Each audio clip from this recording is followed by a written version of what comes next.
तो सुन करके ही मुझे भय होता है। तो आप कान खोल के सुन लो, हे लंका के राजा रावण, कि रामो विग्रहवान धर्म, श्री राम मूर्तिमान धर्म के स्वरूप है। हे रावण के सामने मारीच कह रहा है, राक्षस प्रशंसा कर रहा है कि रामो विग्रहवान धर्म साधु सत्य पराक्रम। वो साधु हैं, परम पराक्रमी हैं, इसलिए उनसे बैर करना लंकेश आपके लिए उचित नहीं है। दांत में तिनका दबा करके उनकी शरण में चले जाओ, आपकी लंका सुरक्षित हो जाएगी। क्योंकि वो मानव धर्म की शिक्षा के लिए, मनुष्य को जीने की शिक्षा के लिए श्री राम जगत में आए हैं, मनुष्यता का उपदेश करने के लिए आए। किसी को मारने के लिए राम नहीं आए। राम राज्य की जो कल्पना है, वो राम राज्य की कल्पना ये नहीं है कि किसी का वध करके और राम राज्य की स्थापना करना। राम राज्य की कल्पना है जियो और जीने दो, लेकिन जियो तो मानव बनकर के मानवता के साथ जियो, और दानव बनकर के अगर दानवता के साथ जीते हो तो वहां श्री राम का पराक्रम तुम्हारी दानवता को या तो समाप्त कर देगा, नहीं तो तुम्हें समाप्त कर देगा। इसलिए विश्वामित्र जी दोनों भाइयों से आग्रह करते हैं कि आपने हमारे यज्ञ की रक्षा की, अब आगे चलना चाहिए। तो भगवती कौशिकी विश्वामित्र जी की बहन है, और उनके तट पर ही विश्वामित्र जी ने कठोर तप किया है। भगवान का वामन अवतार इसी क्षेत्र, भगवान का वराह अवतार इसी क्षेत्र में हुआ, इसलिए वहां वराह क्षेत्र भी है। पृथ्वी को रसातल से भगवान वराह अपनी नासिका पर रख करके ले आए और जहां स्थापित किए, पृथ्वी का मूल क्षेत्र जहां भगवान वराह का अवतार हुआ वो है। जैसे हम लोग कभी मैप में नक्शे में देखते हैं, गोल पृथ्वी एक आकार बना के पढ़ाया जाता था, तो एक बीच में लकड़ी या लोहे की कील के ऊपर वो गोल घूमता रहता था, रखे रहते हैं स्कूलों में। तो जो कील है वो सारी पृथ्वी का मूल है, और उसी पर ये पृथ्वी सारी टिकी है। उसी तरह से जो मूल क्षेत्र है वो वराह क्षेत्र है, भगवान वराह ने वहां पर स्थापित कर दिया। इसलिए पृथ्वी का मूल वो है, धर्म का मूल वो है, संस्कृति का मूल वो है, जीवन का मूल वो है। अब हमारी अपनी कमी है कि हम अपने मूल को भूल गए और हम भोगों में पड़ गए। हम संसार से भटक करके अपने मूल को छोड़ करके और भोगवाद की ओर बढ़ गए। भोगवाद से कहीं विश्रांति नहीं है।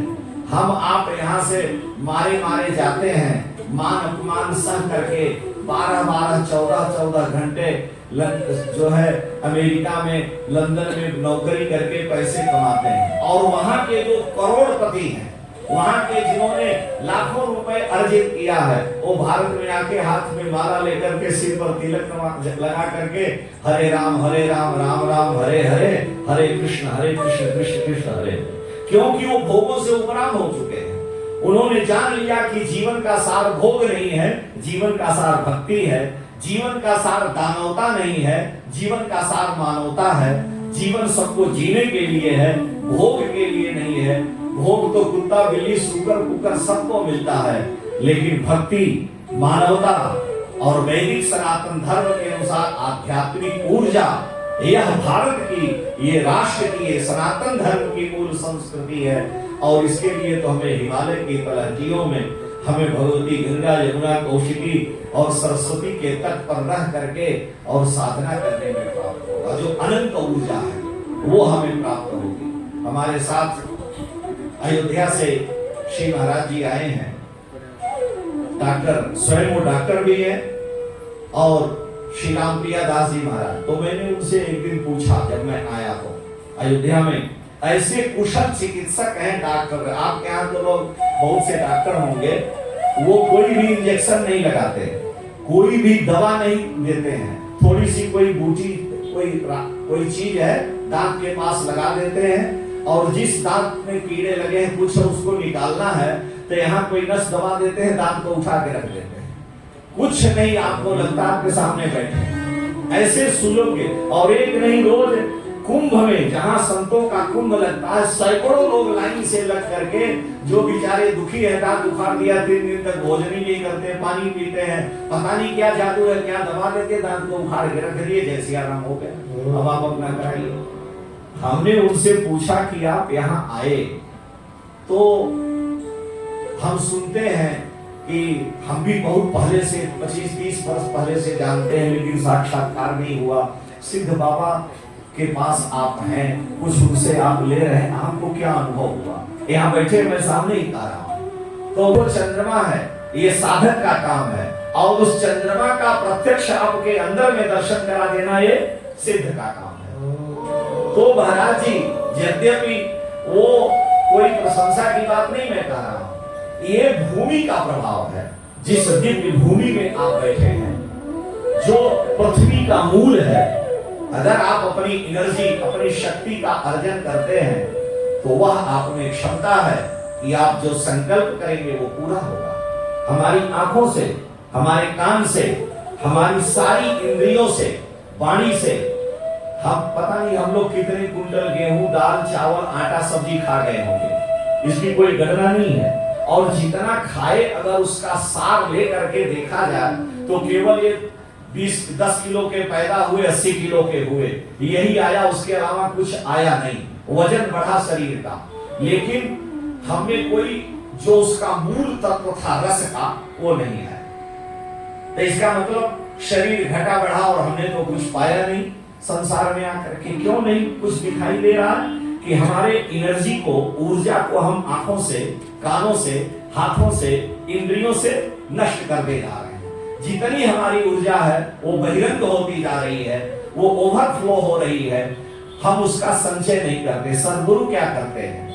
उन्होंने कहा पहले नेत्र बंद कर लो, सुनना बंद कर लो, अंदर का सुनो, अंदर से ही बोलो, अंदर की ही पकड़ो।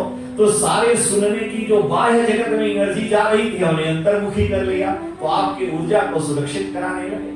और जब धीरे धीरे सुख मिलने लगा, तो अपने आप कृपा हो गई, और बहिरंग होने वाली ऊर्जा, बाहर की एनर्जी जब अंतर्मुखी हो गई, तो आपके पास वो वस्तु है, केवल मार्गदर्शक सद्गुरु की जरूरत है। और ये गुरुओं की भूमि है, ये गुरुओं की भूमि है। पृथ्वी का मूल क्षेत्र भगवती कोशिका क्षेत्र है, और इसी कौशिकी के सगे भाई विश्वामित्र जी हैं। जगत मंगल की कामना से बराह भगवान की दिव्य भूमि में महाराज जी का बड़ा दिव्य पावन यज्ञ हुआ। भारत के बड़े बड़े विशिष्ट महापुरुष भी उसमें पधारे। आप लोग जानते हैं वो बराह क्षेत्र है, और भगवान का सबसे प्रथम पृथ्वी के उद्धार के लिए बराह अवतार हुआ, और बराह अवतार बड़ा श्रेष्ठ अवतार माना गया। विश्वामित्र जी महाराज दोनों भाइयों से कहे कि मिथिला के राजा जनक का यज्ञ हो रहा है, हम उसको देखने जाना चाहते हैं, निमंत्रण आया, अगर आप लोगों की इच्छा हो तो चलें, और नहीं तो आपको हम अयोध्या पहुंचा दें। राम जी ने कहा कि गुरुदेव हमारी कोई इच्छा नहीं, हमारे माता पिता ने आपको सौंप दिया। उन्होंने कह दिया कि अब तुम मुनि पिता आन नहीं मोरे। दशरथ जी ने मुझे आपको यह कहकर नहीं सौंपा कि इनको ले जाओ। दशरथ जी ने जब श्री राम लक्ष्मण को विश्वामित्र जी को दिया, तो उन्होंने कहा कि ये आपके हाथ में हम दोनों भाइयों को दे रहे हैं, और आज से अब इनके पिता आप। विश्वामित्र जी को बड़ी चिंता सताई कि जब इनके पिता या पितृत्व हमें आ गया, तो इनकी सारी चिंता हमें करनी है। राम जी ने कहा कि जब आप ही मेरे तुम्हें माता च पिता तुम्हें वह हैं, तो आप जैसी आज्ञा है, दोनों भाई उनके साथ मिथिलापुरी की ओर प्रस्थान करते हैं। मिथिला यह नगरी है जहां भगवती जनकनंदिनी मिथिलेश राजकुमारी ने अवतार धारण किया। इस भूमि में, मिथिला की भूमि में भगवती भक्ति स्वरूपा जानकी जी का प्राकट्य हुआ। अच्छा देखिए, भक्ति करने वाले को कहीं जाने की जरूरत नहीं है। जिसमें भक्ति है, उपासना है, जिसमें भगवान के प्रति अनुराग प्रेम है, ठाकुर उसके यहाँ चल के जाएगा, उसको कहीं जाना नहीं पड़ेगा। शबरी के गुरु बतंग ऋषि ने कहा शबरी से कि पुत्री तुम यहीं रहो, तुमने मुझ गुरु की सेवा की है, ये पंपा सरोवर के किनारे भारी संख्या में ऋषि मुनि महात्मा रहते हैं। आप कभी किष्किंधा में जाएंगे तो देखेंगे पंपा सरोवर के किनारे एक तरफ सबरी की छोटी सी कुटिया है और चारों ओर बड़े बड़े महात्माओं के आश्रम है। दूधाहारी, फलाहारी, एकाहारी, निराहारी, इस तरह के बड़े बड़े सिद्ध महात्मा रहते हैं और सब सबरी की ही निंदा और सबरी की ही चिंता करते हैं। अपने भजन में कम, सबरी के प्रति ज्यादा उनके मन में ईर्ष्या, राग है, चाहे दोष है। और भगवती सबरी सभी संतों के यहाँ झाड़ू बहारू लगा के 4 बजे ही अपने कुटिया में आ जाती।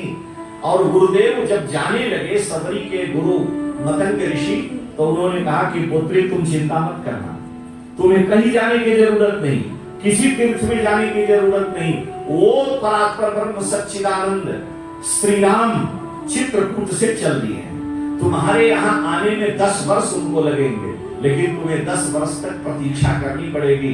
वो ठाकुर आएगा, तुम्हें दर्शन देगा। ये बड़े बड़े दूधाहारी, फलाहारी हैं, इनके यहाँ भगवान नहीं जाएंगे, पहले तुम्हारे यहाँ आएंगे। और सबरी ने 10 वर्ष प्रतीक्षा की। राम जी सबरी के यहाँ पहुंचे।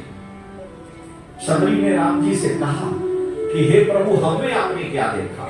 इतने बड़े बड़े मठाधीश है, कोई बड़ी जाति का है, कोई सिद्ध है, कोई कुछ है, आप हमारे यहाँ आए, हमें आपने क्या चमत्कार देखा? अधम ते अधम, अधम अति नारी, तीनम हमें मति मंद गवारी। मैं जाति से छोटी हूँ, मेरे कर्म भी अच्छे नहीं और स्त्री जाति की हूँ। तो अधम ते अधम, अधम अति नारी और तीनवा हमें मतिमंद गवारी। हमने वेदांत नहीं पढ़ा, हमने कोई यज्ञ उपासना आराधना नहीं की, तो आप हमें क्या चमत्कार देखे कि हमारे पास आए बड़े बड़े महात्मा जटाधारी, दूधाधारी के यहाँ नहीं गए? तो भगवान ने सबरी के प्रश्न का उत्तर देते हुए क्या कहा? कह रघुपति सुनु भामिनी बाता। हे भामिनी, हे सबरी, हे सुंदरी, सुनो मैं जो कह रहा हूं। कह रघुपति सुनु भामिनी बाता, मानव एक भगति करना। मेरे लिए कोई संबंध, नाता, रिश्ता नहीं है। अगर कोई रिश्ता है, कोई मेरा नाता है, तो वो भक्ति का। और तुम्हें भक्ति है, वो भक्ति इन ऋषि मुनि महात्माओं में नहीं है जो तुम में है, इसलिए मैं तुम्हारे यहां आया। महाराज जनक की भक्ति का किसी को पता नहीं चला, क्योंकि जनक जी बड़े ज्ञानी हैं। और जनक जी जितने बड़े ज्ञानी हैं, जितने बड़े जोगी हैं, उतने ही बड़े भोगी भी हैं। भोगी माने राज सुख को देखने वाले, राज को चलाने वाले, राजभोग की सुविधाओं से संपन्न हैं, और उतने ही बड़े योगी हैं। आप जानते हैं, इतिहास प्रसिद्ध है, राजा जनक के यहाँ 12 वर्ष का अकाल पड़ा। ब्राह्मणों ने, ऋषियों ने उपदेश किया, वो हल लेकर के, और जब भूमि जोतने के लिए यज्ञ की भूमि का शोधन करने लगे, तो यज्ञ भूमि से साक्षात पराम्बा भगवती जगत जननी श्री जानकी जी प्रकट हुई है, लक्ष्मी स्वरूपा प्रकट हुई है। अथ लोके, पुराण में लिखा है, अथ लोकेश्वरी लक्ष्मी जनकस्य पुरे स्वतः। समस्त लोकों के ऐश्वर्यों की अधिष्ठात्री देवी जो भगवती लक्ष्मी है, जिन्हें ऐश्वर्य लक्ष्मी कहा गया है, जिन्हें धन लक्ष्मी कहा गया है।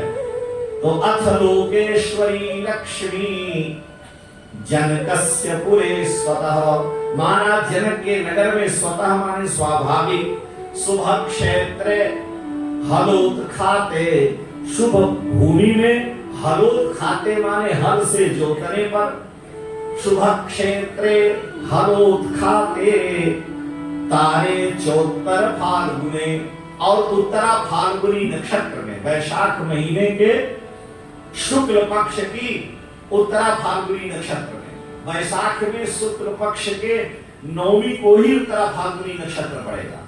आजकल थोड़ा बहुत आगे, एक दिन आगे पीछे हो जाए, लेकिन जब भी वैशाख में उत्तरा फाल्गुनी नक्षत्र आएगा, तो वैशाख शुक्ल पक्ष की 9वीं ही होगी। जब भी चैत्र महीने में पुनर्वसु या पुष्य नक्षत्र आएगा, तो उस दिन रामनवमी ही होगी। ये नक्षत्र की और हमारे यहाँ ज्योतिष की विशेषता है। तो ऋषियों ने यह कहा महाराज जनक के लिए। और पद्म पुराण में वर्णन है कि शुभ क्षेत्रे हलोत्खाते तारे चोत्तर फाल्गुने अयोनिजा पद्म करा, हाथ में कमल लिए हुए। अयोनिजा माने किसी माँ के गर्भ में नहीं गई।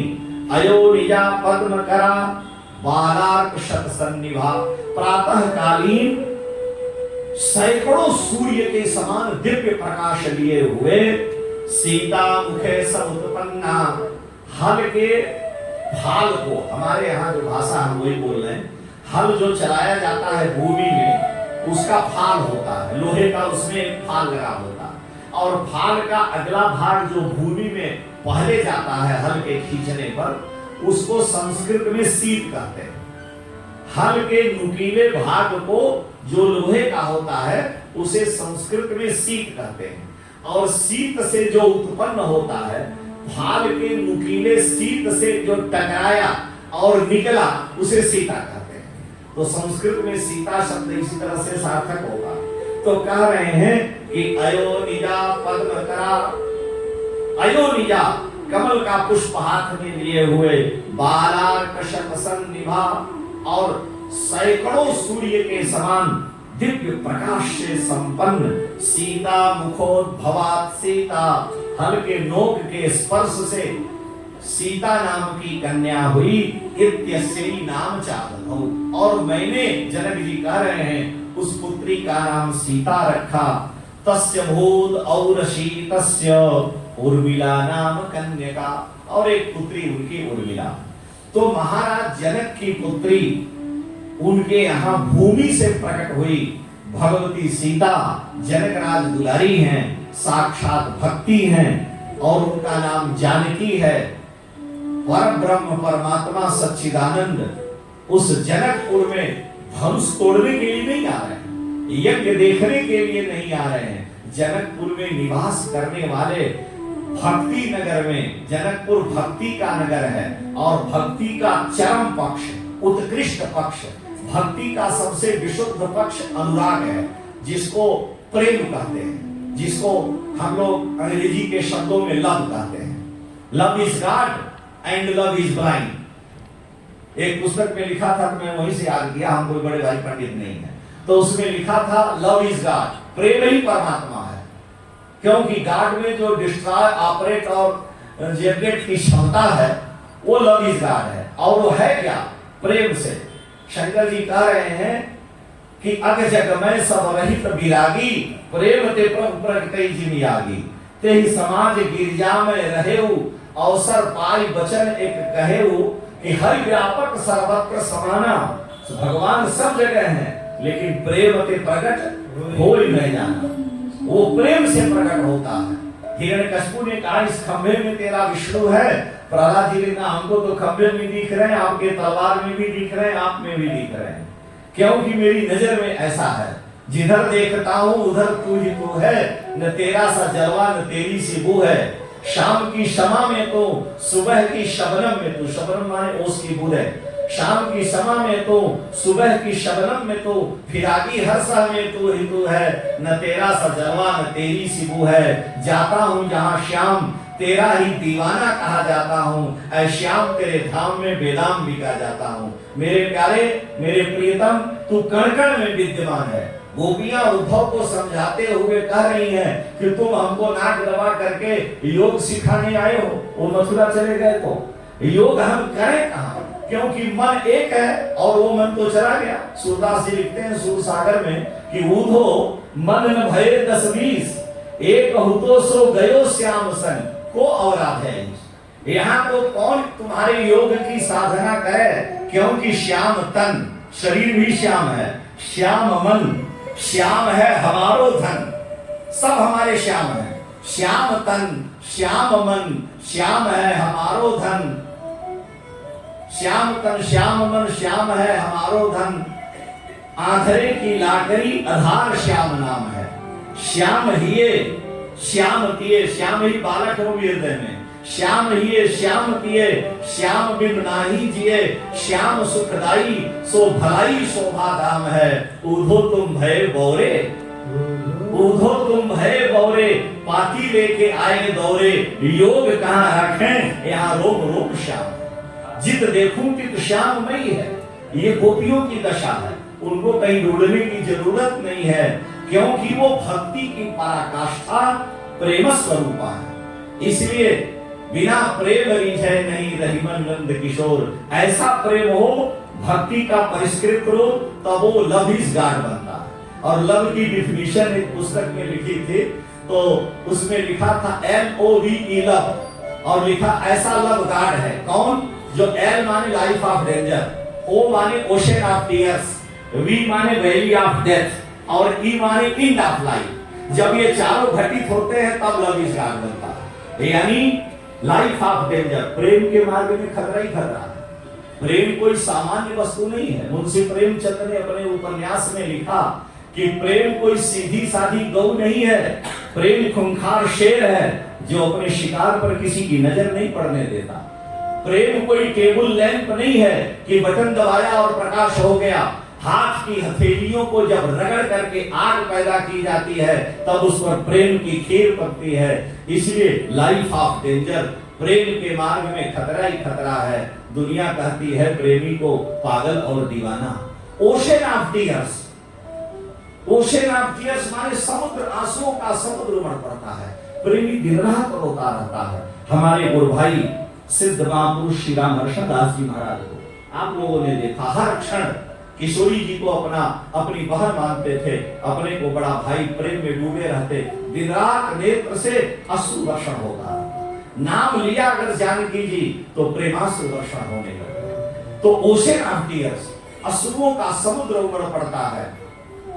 श्री जयशंकर प्रसाद ने, हिंदी के जो लोग जानकार होंगे, कामायनी एक खंड काव्य लिखा, और जयशंकर प्रसाद के कामायनी खंड काव्य की तरह से एक आंसू खंड काव्य है।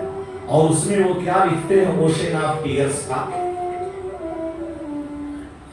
रो रो कर सिसक सिसक कर, प्रेमी की ये दशा, रो रो कर सिसक सिसक कर कहता मैं करुण कहानी। प्रेमी तो अपनी वेदना कहा, लेकिन जो प्रेमी नहीं हो घायल की कर घायल जाए।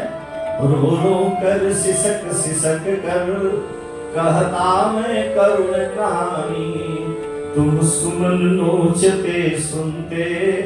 सुमन माने पुष्प भी होता है, सुमन माने सुंदर मन। रो रो कर सिसक सिसक कर कहता मैं करुण कहानी, तुम सुमन नोचते सुनते करते जानी अनजानी। वो बेचारा रोता रहता। Ocean of tears, valley of death, LOV, valley of death, मौत की घाटी है। प्रेम का मार्ग मौत की घाटी है, सामान्य नहीं है। अयोध्या के भक्ति परंपरा के, रस परंपरा के, रसिक परंपरा के परमाचार्य लक्ष्मण कीलाधीश के नाम से जो प्रसिद्ध थे, परम वंदनीय अनंत श्री विभूषित साकेत वासी श्री युगलानंद शरण जी महाराज, बड़े उच्च कोटि के सिद्ध संत, वो कह रहे हैं, तद ब्रह्म मातृवध पातक मनमथारी छत्रांतकारी। छत्रांत, क्षत्रियों का अंत किया, छत्रांतकारी रघुनंदन पाप भीत्या, तद ब्रह्म मातृवध पातक मनमथारी छत्रांतकारी रघुनंदन पाप भीत्या। ऐशम धनुर, ऐश माने शिव जी का, ऐशम धनुर निज पुरस्चरण आयनूनम, अपने पापों का प्रायश्चित करने के लिए धनुष ने देहम मुमोच रघुनंदन पाणी तीर्थे। राम जी के हाथ रूपी तीर्थ में आकर के धनुष ने अपना शरीर छोड़ दिया, अपना प्राण त्याग दिया, क्योंकि राम जी के कर कमल रूपी तीर्थ में अगर मैं आ गया तो मैं तर जाऊंगा। इसलिए राम जी कह रहे, मैंने तोड़ा कहा, छुअत ही टूट पिनाक पुराना, मैं के ही हेतु करूं अभिमान। और जब धनुष टूट गया, सखियां मंगल गीत गाने लगी, तो जानकी जी आई और तुरंत श्री राम जी के गले में जयमाला पहना दिया। श्री सीतारामचंद्र भगवान की श्री जयमाल राम और बेली। अब गाने वाले गाने तो ठीक है,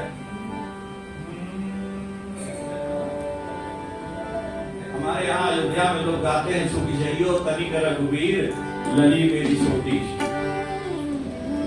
जानकी जी ने जयमाला पहनाया, विशिष्ट ढंग से सारी तैयारियां हुई। जनक जी के आदेश से उनके दूत गए अयोध्या से, महाराज दशरथ को संदेश दिया, बारात लेकर के महाराज दशरथ आए। जनक जी के भाई कुशध्वज की 2 पुत्रियां मांडवी सुकीर्ति और जनक जी की पुत्री उर्मिला और भगवती सीता। जब गुरु मेहरबान तो चेला पहलवान, गुरु की कृपा हो। विश्वामित्र जी वहां बैठे थे, उन्होंने अपने घड़ी की सुई को देखा, शांत बैठे रहे। लक्ष्मण जी ने कहा गुरु जी पहले क्यों नहीं बताए? विश्वामित्र जी ने कहा कि अभी लगन शुभ मुहूर्त धनुष के टूटने का नहीं आया, अब आ गया है, इसलिए हे राम, तुलसी लिख रहे हैं विश्वामित्र समय शुभ जानी, जान लिया कि शुभ समय है, तब बोले अति मृदुवाणी कि अब उठो राम भंजो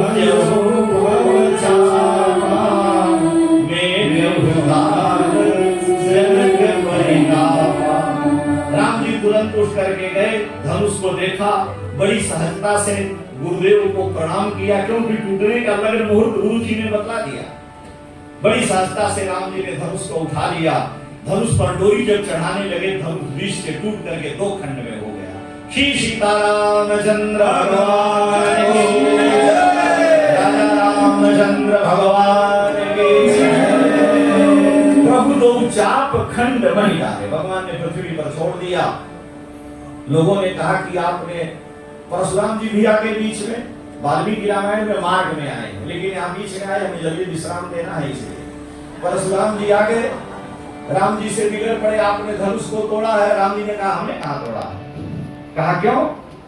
राम जी ने कहा कि छुअते ही टूट पिनाक पुराना, ये पुराना था, छूते ही टूट गया, तो मैं के हेतु करूं अभिमान, मैं क्यों अभिमान करूं कि मैंने तोड़ा?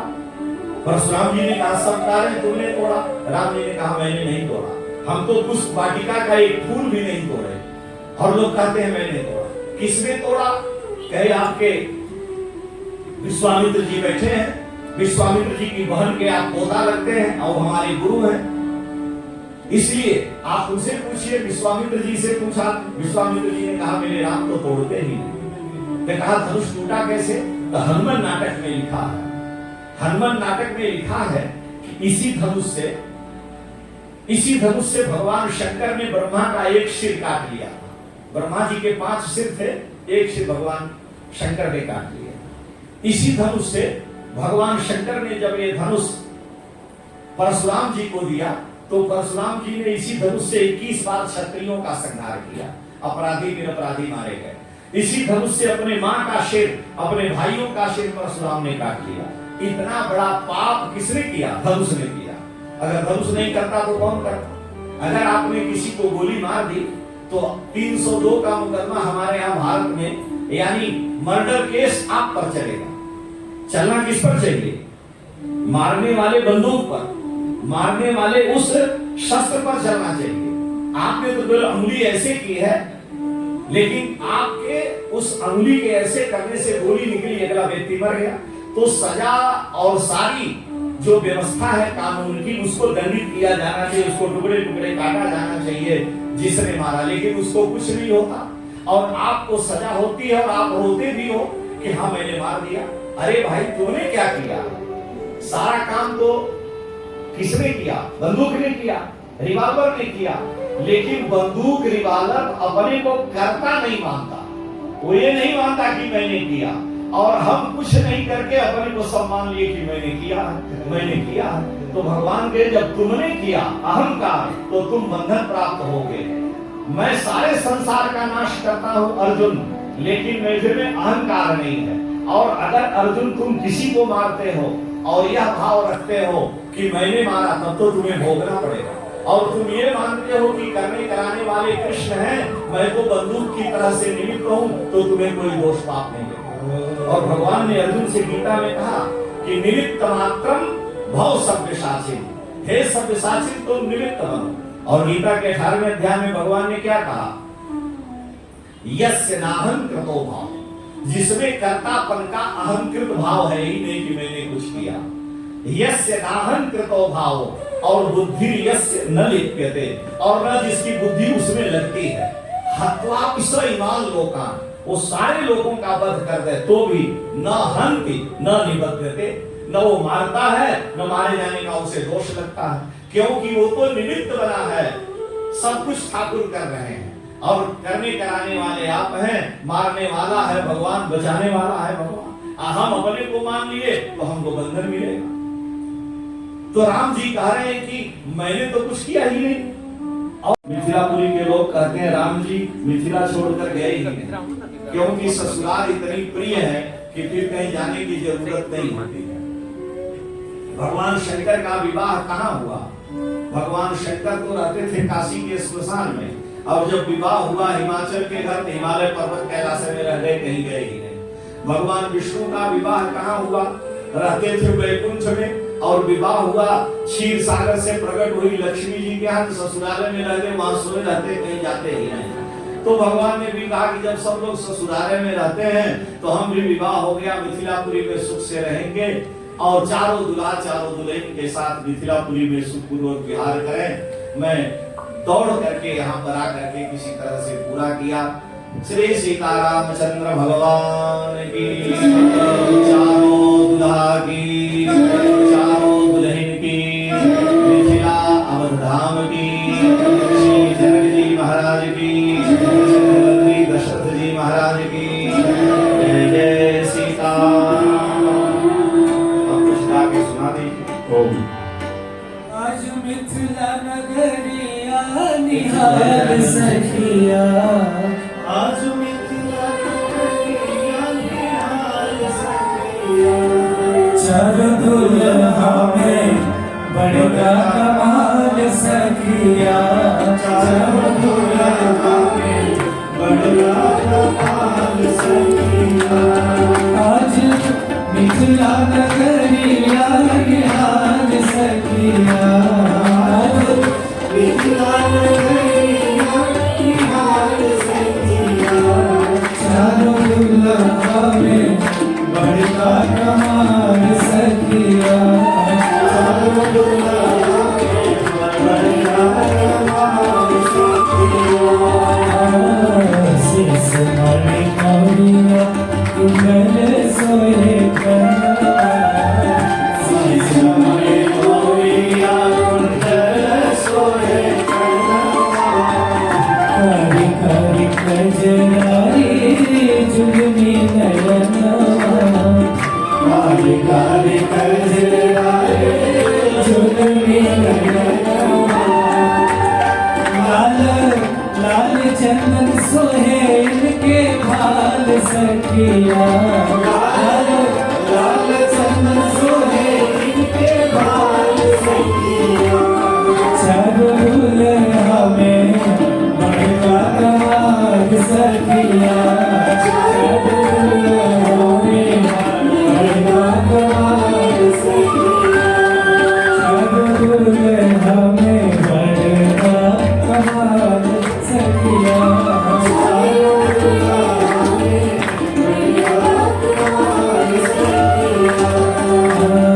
श्याम श्याम गोरे गोरे चुड़िया जहान रे, श्याम श्याम गोरे गोरे चुड़िया जहान रे, श्याम श्याम गोरे गोरे चुड़िया जहान रे, श्याम श्याम गोरे गोरे चुड़िया जहान रे, अखियाँ देख ली और सुन ली कान रे, अखियाँ देख ली सुन ली कान रे, जुग जुग जिए जोड़ी बेमिसाल सखिया, जुग जुग जिए बेमिसाल सखिया, जुग जुग जोड़ी जिए बेमिसाल सखिया,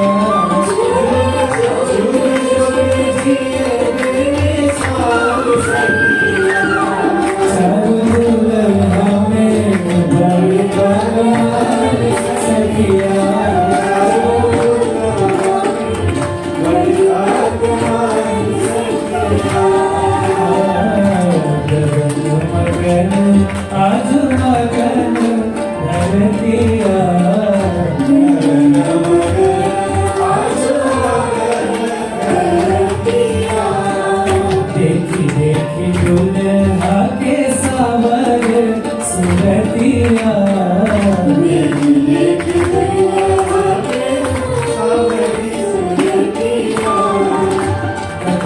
मगन आज मगन धरतिया मेरे दिल की दुल्हा सावरी सावरिया वेद नर नारी सब बेहाल सखिया वेद नर नारी सब बेहाल सखिया वेद नर नारी सब बेहाल सखिया चारों दुल्हा में बढ़िया हाल सखिया चारों दुल्हा में बढ़िया हाल सखिया। बोलो सिया रघुवीर की जय। एक क्षण शांति से बसना। आरती પછી आरती के बाद फिर बधाई गाना नहीं है। तो ये धर्म के बिना कोई जीवित नहीं रह सकता। श्री राम अयोध्या से निकले हैं और किस लिए निकले हैं?